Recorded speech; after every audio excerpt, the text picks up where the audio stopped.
Hey guys, welcome back to the channel, and we are back with another rack store pickup, and this time I was able to get something at my local TJ Maxx, a niche fragrance, and I really haven't found very much as of late at TJ Maxx. With the holidays coming around, look, most of your stores are gonna have a little bit more variety, a bigger selection of fragrances, because they just tend to stock up right before the holidays. And if that doesn't happen for your store, I truly apologize, but I know a lot of you guys are already starting to see inventory ramp up, and I think that's what's happening here.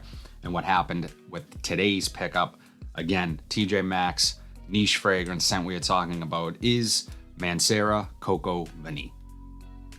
And not only was I able to find this at TJ Maxx, but I found this pretty much cheaper than anywhere you're gonna be able to find this one. I paid $72, and you can see that it is marked down from $79, I believe, $79.99. So yeah, this particular fragrance right here, 4 fluid ounces, Coco Vanille. I have not tried this one yet.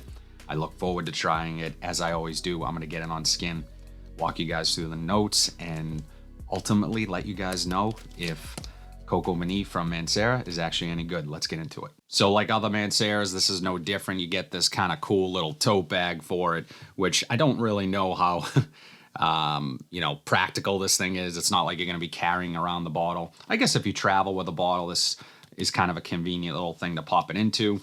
But my guess is a lot of people start putting other things in here, like maybe jewelry or something like that, and a watch or something. And if you even use it at all. But here we have the presentation, and like most Manceras, they all have pretty much the same presentation in terms of the bottle shape. A lot of times they're different colors, and juice obviously is a different color, but this is an eau de parfum concentration. Question is it a screw cap or a magnetic cap? Let's see. All right, so it's a magnetic cap. Let's take a look at the atomizer. Really nice atomizer, really nice. Always impressed with Mancera's atomizers. Puts out a ton of juice. Nice little spray there. So, okay, in the air, very fruity. I'm picking up the vanilla, powdery, feminine, at least in the air. It's coming across a little feminine to me. But overall, the quality is nice. I like the fruitiness. It is reminding me slightly of something like an Herba Pura, kind of walking that line, that unisex line. So yes, feminine. There's definitely some white florals here. There's other sort of interesting elements that tend to, have this lean a little feminine on me. But let's see what it does off of skin.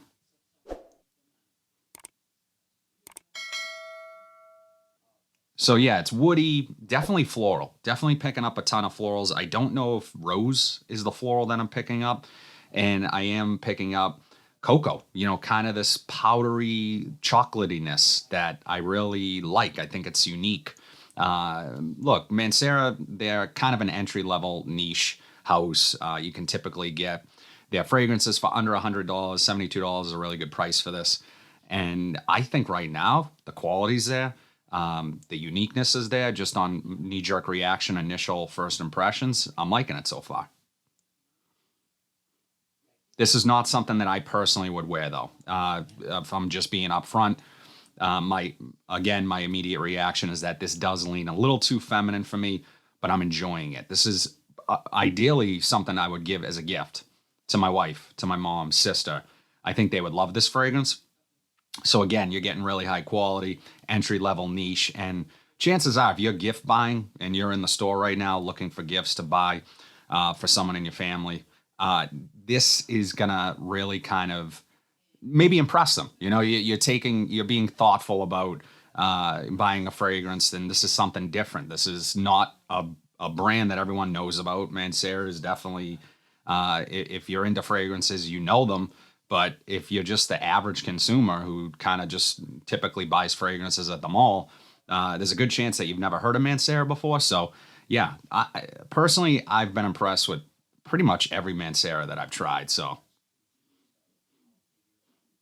definitely getting a little bit more fruity on my skin. Some of that cocoa vanilla is kind of coming together, and it's not as heavy as I probably would like it to be.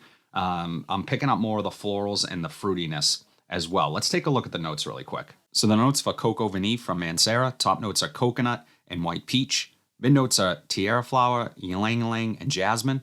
And the base notes are Madagascar vanilla, white musk, and woody notes. So for sure, you know, those mid white florals on me, particularly the jasmine, I've talked about this a lot on the channel. Jasmine mixed with some type of fruit, specifically peach, which is a common combination that you find in fragrances, always tend to lean more feminine on me. Now, typically they are the heaviest in the opening of the scent. And as this dries down a little bit, it is getting a little bit more vanillic. So I'm getting more of that Madagascar vanilla in the base.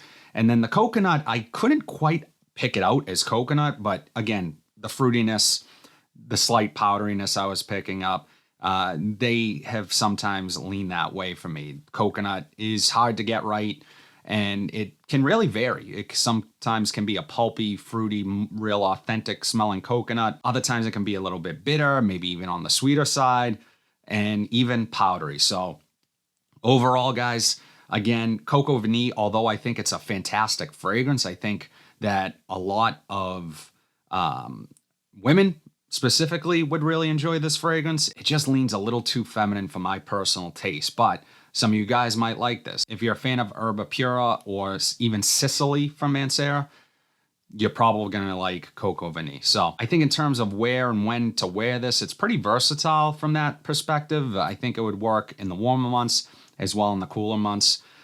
Maybe even slightly better in the cooler months because of some of the powderiness here and those vanillic touches, the musk. I think those might lean more towards the cooler months. But would love to know you guys' thoughts on Mancera Coco Vanille. Do you own this one? Is it one of your favorites from the house? Would love to know, as I always do. I'm going to wear this week, give you guys a little more insight as to the overall performance of the scent. And I will talk more about it in my weekly wears video, which drop every single Monday. The 7 fragrances sitting behind me right now. That is last week's rotation. So if you have not watched that video, what are you doing? Go check it out. But that's all I have today, guys. If you like what you saw, be sure to like, comment, subscribe, share this video, hit that bell notification so you are updated whenever I upload new content. But until then, have a fantastic day, and I'll see you in the next video.